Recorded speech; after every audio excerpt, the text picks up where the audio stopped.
वालेकुम everyone, it's me Bareera Fatima and welcome to my channel. So guys, जो मेरा आज का व्लॉग है ये मैं शुरू कर रही हूँ सुबह से। एक्चुअली मेरी बहन को काफ़ी क्रेविंग हो रही थी और वो मेरे सारे घर वाले बड़े कॉन्शियस हैं मेरे अलावा कि भाई पता नहीं कैसा खाना होगा कैसा नहीं। फूड पांडा पे इतना ट्रस्ट नहीं करते, तो उसने हलवा पूरी बना रही है वो, और उसने सच में बहुत मज़ेदार पूरियाँ बनाई हैं, हलवा भी बनाया है। थोड़ा सा चने उसने कल बना दिए थे, वो खाली उसने गरम किए हैं और थोड़े से ही गरम किए हैं। मतलब किसी को कैसे गरम करने हैं कैसे, तो ये चिक्कड़ छोले जो उनसे होते हैं ना, वो फेमस वो हैं। और ये हलवा उसने बनाया है और बर्तन जैसे जैसे मिले बस उसने बना दिया। ज़्यादा कोई फैंसी नहीं है लेकिन यमी बहुत था, वाकई बहुत मज़ेदार खाना बनाया है मेरी बहन ने। और ना मेरी बहन को, इस वाली बहन को, ये मुझसे एग्जैक्ट छोटी बहन है, इसको महीने में एक दफ़ा कुकिंग का भूत सवार होता है। वैसे अक्सर बेचारी बनाती रहती है लेकिन कुछ नया ट्राई करने का, तो आज उसका कुकिंग डे है यूँ कह लें। पहले इसने पूरियाँ बनाई हैं, उसके बाद इसने नान खटाई बनाई है। मैं अभी आपको वो भी दिखाती हूँ, लेकिन उसका बैटर रेडी हो रहा है। और फिर उसके बाद मेरी जो हानी है वो भी बना, उससे भी मेरी बहन ने मतलब कि उसको दिया है कि चलो तुम वो करो, और ये बन के आ गई हैं। और ये सादा उसमें है, थोड़ा सा क्लिप मुझसे आगे पीछे हो रहा है, तो बहरहाल ये देखें ये भी बहुत अच्छी बनी थी। और घर की जो बेकिंग होती है, घर की जो चीज़ होती है उसका तो आपको पता है टेस्ट ही और होता है। बहरहाल ये मेरी बहन ने बनाई, और ये मैं आपको असलियत दिखा रही थी कि थोड़ी सी नीचे से ऐसी हो गई थी। और ख़ैर बहुत मतलब ऊपर ये एग था जो ऐसे हो गया था। उसके बाद तो मुझे तो रेसिपी से कुछ नहीं होता, मुझे तो खाने से मतलब होता है, और बहुत अच्छा बना था। और आज है मेरी भांजी का बर्थडे, जो मेरी बड़ी बहन है उसकी बेटी सायरा, और उन्होंने जो बर्थडे पार्टी है वो अरेंज की है किसी हॉल वगैरह में। तो मैं तो नहीं जाऊंगी क्योंकि हवा है, हवा को गर्मी वगैरह ना लग जाए। मेरी अम्मी मुझे सख्ती से मना करती हैं, लेकिन हानी जाएगी। और फ़िलहाल मैं बाहर आई हूँ ग्रॉसरी लेने के लिए, और कुछ छोटे छोटे काम थे, कुछ ऑर्डर्स डिस्पैच करना था, और कुछ मतलब कि इस तरह। तो ये टी चौक मेन वो जगह है जहाँ से चौराहा बनता है, और एक हमारे घर वाली साइड पे रोड आता है, एक अंसारी चौक वाली साइड पे जाता है, एक जिना पार्क वाली साइड पे रोड जाता है, तो इसको टी चौक बोलते हैं। तो ये काफ़ी फेमस है। और एक्चुअली मैंने लेने थे उम्मे हनी के शूज़। मैं इस दफ़ा उम्मे हनी को ईद पे थोड़ा ट्रेडिशनल लुक दूँगी, क्योंकि मैंने उसकी ईद के लिए ना बनाए हुए हैं बड़े प्यारे कपड़े मंगवा के। वो जिस तरह मैंने एक फ़्रॉक बनाया था ना, 8 कलियों वाला फ़्रॉक, वो बड़ा कलीदार फ़्रॉक पिंक कलर का, शॉकिंग पिंक कलर का, तो वैसा ही मैंने उन्हीं से ही, कपड़े वाले भाई से ही मंगवाया है, मतलब फैक्ट्री से। बड़े जाहिलों की तरह कह रही हूँ, कपड़े वाले भाई, उस फैक्ट्री से मैंने मंगवाया थे कपड़े, और येलो कलर के। अब हम लेने आए हैं हानी के शूज़, और हानी के पास सारे वो स्नेकर्स और पम्प्स और स्लिप ऑन्स वगैरह हैं, तो इसलिए यहाँ पे मैं उसकी कोल्हापुरी लेने आई हूँ। और हानी की कोल्हापुरी मिल भी गई सिर्फ 250 रुपीज़ में।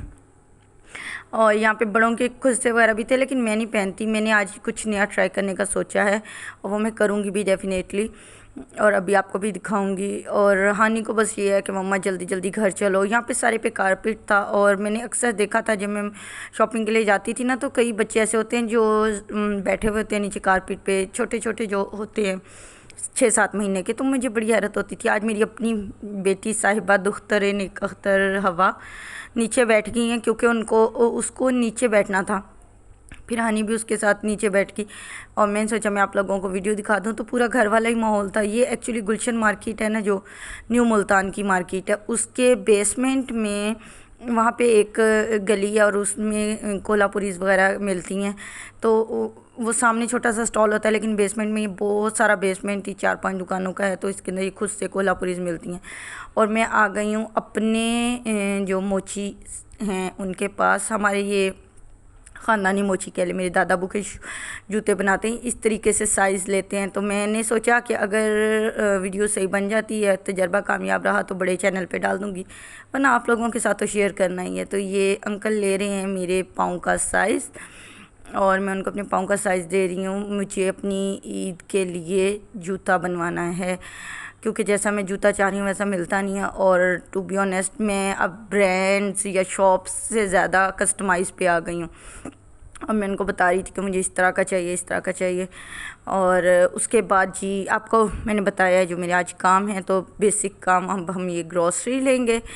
और ये नूडल्स के 2 पैक मैंने लिए हैं हानी के लिए। हानी नूडल्स खाती है और ज़्यादा कुछ नहीं खाती, मतलब कि जिस तरह भिंडियाँ बनी हैं, हानी भिंडी बिल्कुल नहीं खाती, सब्ज़ी नहीं खाती हानी बिल्कुल भी। तो फिर उस दिन मैं उसको वो बना देती हूँ नूडल्स। और ये हवा के स्नैक्स जा रहे हैं, ये स्लांटी हवा खाती है और ये हानी है मेरे साथ। और ये मतलब सारी ये हमारी एक तरह से हमारी ग्रॉसरी ऐसी ही होती है। और मेरा ऑयल ख़त्म हो गया था, वो हवा के पैम्पर्स। और पैम्पर्स पे मैं अब काफ़ी कंफ्यूज हूँ, क्योंकि जो हवा के पैम्पर का साइज़ है वो ये उसको 8 केजी तक के बच्चे के लिए। मुझे हवा के वेट का नहीं पता, मैं वेट नहीं करवाती बिल्कुल भी। जब डॉक्टर के पास भी जाती हूँ तो वेट नहीं करवाती हूँ, मुझे अच्छा नहीं लगता। तो मैं अपना वेट भी नहीं कराती हूँ यार। अपना वेट इसलिए नहीं कराती हूँ कि खामख़ाह में बंदा टेंशन में आए, सुकून से खाए पिए और ऐश करे। तो ये हवा के पैम्पर्स के लिए मैं कह रही थी शायद उसको फिट हो गए हैं, तो फिर मैंने कहा नहीं नहीं सही है, फ़िलहाल यही ले लेती हूँ। और उसके पैम्पर्स थे और भाई से मैं ये काफ़ी लंबी डिस्कशन कर रही थी कि इससे बड़ा कौन सा है, इससे बड़ा उसमें कितने पैम्पर्स हैं, मतलब यही सारी डिस्कशन चल रही थी। और तो इसीलिए कैमरा मैंने ऑन किया हुआ था, पता भी नहीं चला कि काफ़ी लंबा मतलब शूट होता गया। तो ये मैं फूड फेस्टिवल जो है ना, गुलशन मार्केट वाला फूड फेस्टिवल की जो ब्रांच है वहाँ पे थी।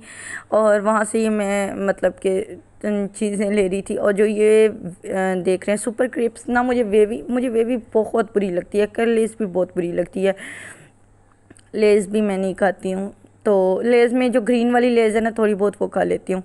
तो ये है बस सुपर क्रिप्स की ये जो बारबेक्यू है ना, ये मैं खा लेती हूँ। सुपर क्रिप्स में एक केचप पता नहीं क्या है, वो भी बिल्कुल बकवास है, करलीस जैसा टेस्ट है उसका, मुझे नहीं अच्छी लगती। इस तरह खट्टी मीठी किस्म की चिप्स हैं, पहले बहुत अच्छी लगती थी, बहुत खाती थी। अब हम बूढ़े हो गए हैं या कह लो मैच्योर हो गए हैं। एनीवेज़ अब हमने पैम्पर्स ले लिए थे, उसके बाद ये ऑयल भी मैंने ले लिया था, क्योंकि मैं ऑयल के लिए मतलब कि मैं जो ऑयल लेती हूँ ना, हिना एंड कोकोनट ऑयल होता है वाटिका का, वो नहीं था। उन्होंने कहा कि मैम अभी नहीं है, न्यू स्टॉक आएगा। फिर लॉकडाउन अभी आहिस्ता आहिस्ता खुल रहा है, तो इसलिए फिर मैं ये देखने लग गई। फिर मैंने कहा नहीं नहीं नहीं, मेरी अम्मी ने मुझे सख्ती से मना किया हुआ है कि बरीरा कुछ भी नहीं लेना ऐसा वैसा, तो इसलिए मैं नहीं लिया। क्योंकि मेरी अम्मी मुझे थोड़ा बहुत वो करवा रही हैं। और ये हानि ने लिया था गन्ने का जूस, तो हम ये गन्ने का जूस जो है पी नहीं सके, हम नहीं हानि, तो इसलिए ये उसने यहीं पे रख दी है बास्केट में कि मम्मा ये यहाँ रख ले मैंने, क्योंकि उसने और चीज़ें उठानी है ना। हानि को तो हर तरह की शॉपिंग के लिए पेश होती है। और बस ये मैं आ गई हूँ अपने बिस्किट्स वाले कॉर्नर पे, और मेरे बिस्किट्स ख़त्म हो गए थे और उम्मी हानि के लिए कपकेक्स लेने हैं। तो बस यही चीज़ें हैं, यही सामान है। और यहाँ पे भी ऑयल पड़े हैं, पहले मैं यही वाला जैतून का तेल यूज़ करती थी, तो लेकिन अब मैं ना वाटिका का यूज़ करने लग गई हूँ, मतलब जो भी मिल जाए, कोई स्पेसिफिक नहीं है। या तो मैं ऑलिव ऑयल यूज़ करती हूँ नेचुरल, या फिर ये। अच्छा जी, मैंने हानि को तैयार करा के बर्थडे पे भेज दिया था। मैंने बड़ी कोशिश की कि मैं उसका मतलब कोई क्लिप ले लूँ, फिर वो इतनी जल्दी में थी मैं नहीं ले सकी। हानि वापस आई है और ये उसको जो गुडीज़ में मिला था, चॉकलेट के 2 बॉक्सेस और एक क्या कहेंगे हवा भरने वाला खिलौना, ये कैट मिली थी उसको। और जो बर्थडे कैप होती है वो थी। तो हानि बहुत खुश माशाल्लाह फिर रही थी और मेरी भांजी के साथ मिलकर उसके गिफ्ट खुलवा रही थी, और दोनों एक्साइटमेंट से चीखें मारी थी। उसकी बर्थडे कैप है, और हवा जो उसकी गुटीज़ थी उनके बेचारी बैठ कर उनको देख रही थी मेरी हवा। और बस हम वही देख रहे थे कि क्या हो रहा है। अब ये हानि का ड्रेस था, ये एक्चुअली मिनी माइनर्स की इसकी फ़्रॉक थी, लेस और मैंने इसको लेगिंग पहनाया था साथ रेड कलर का। और ये इसकी क्या कोई ब्रांड है, क्या नाम है, जोजो सिवा, हाँ जोजो सिवा का की ये हेयर बोस थी। और ये मैंने इसको बो लगाई थी और मैं इसको कह रही थी कि अपना ड्रेस दिखाओ। और हनी बहुत मतलब मॉडल वाली फील्स थी हनी की माशाल्लाह। और बहुत खुश है, ये देखें इस टाइम बातें हो रही हैं और मैं ये किया और मैंने मम्मा वहाँ पे वो किया। तो बस मैंने अपनी बहन के वजह से साथ जाने दिया, वैसे मैं नहीं जाने देती हनी को कहीं भी। मैं बहुत स्ट्रिक्ट किस्म की माँ हूँ, खुद ले जाऊँ ठीक है लेकिन अकेला नहीं। और जी ये नेक्स्ट डे मॉर्निंग का क्लिप है। और हानी और मेरी भांजी दोनों खेल रही हैं। ये स्विमिंग पूल उसको मेरी भांजी को उसकी पुप्पो ने गिफ्ट किया था। तो उन्होंने स्विमिंग पूल बना के उसमें पानी वगैरह भर के बना के इन सेंस के उसको एडजस्ट करके सारे को, और फिर उसके बाद खेल रही है। और ये मैंने ऊपर का क्लिप लिया जैसा मौसम था। ओके गाइस, मैंने आप लोगों को कुछ बताना है। आज सुबह 9 बजे के करीब मेरे जेठ का फ़ोन आया था। उन्होंने बताया, आप लोगों को सबको मेरी लाइफ का पता है, जो कम से कम इस चैनल पे हैं उनको सबको पता है कि मेरी मैरिटल लाइफ के बारे में कि क्या है, मैं सिंगल मॉम हूँ, क्या है क्या नहीं है। तो उन्होंने बताया कि जो मेरे हस्बैंड वो रोड एक्सीडेंट में उनकी डेथ हो गई है। मुझे अपने ही लफ्ज़ बहुत अजीब लग रहे हैं ये कहते हुए। बहरहाल उसके बाद मैं कुछ क्लिप नहीं ले सकी और मैं कुछ भी नहीं कर सकी। और वो 20 जुलाई की बात थी। उसके बाद ये ईद के उस पर मैंने ईद सेलिब्रेट नहीं की कुछ भी। ये लेकिन बच्चों की ईद होती है। ये हानी को बस मैं मेहंदी लगा रही थी। ये हज वाले दिन की का क्लिप है। और ईद भी बहुत सोगवार गुजरी मेरी। ऑफ कोर्स मतलब ईद क्या ईद। तो ये हानी बैठी हुई है। आप सबसे रिक्वेस्ट है कि उनके लिए दुआ कीजिएगा। मैं वो वीडियो भी डिलीट कर रही हूँ क्योंकि मैं नहीं चाहती कोई बात हो। ये ईद वाले दिन का क्लिप है। हमने जो बकरे ज़िबा किए थे ये वो आ चुके हैं, मासी और मेरी अम्मी कर रही थी। ऐसे बस ऐसे रैंडमली ले लिया ताकि आप लोगों को पता लग जाए कि ईद भी गुजर गई बीच में। इतने दिन गुजर गए, आप लोगों को आइडिया हो गया होगा मैं किधर थी। और इसके अलावा बस कुछ भी मैं कुछ नहीं कहना चाहती। उनके लिए फातिहा पढ़ दीजिएगा, मैं वो वीडियो डिलीट कर दूँगी। मैं नहीं चाहती और कोई बात करना। अल्लाह हाफिज़, मिलते हैं अगले व्लॉग में अगर मैं शूट कर पाई तो।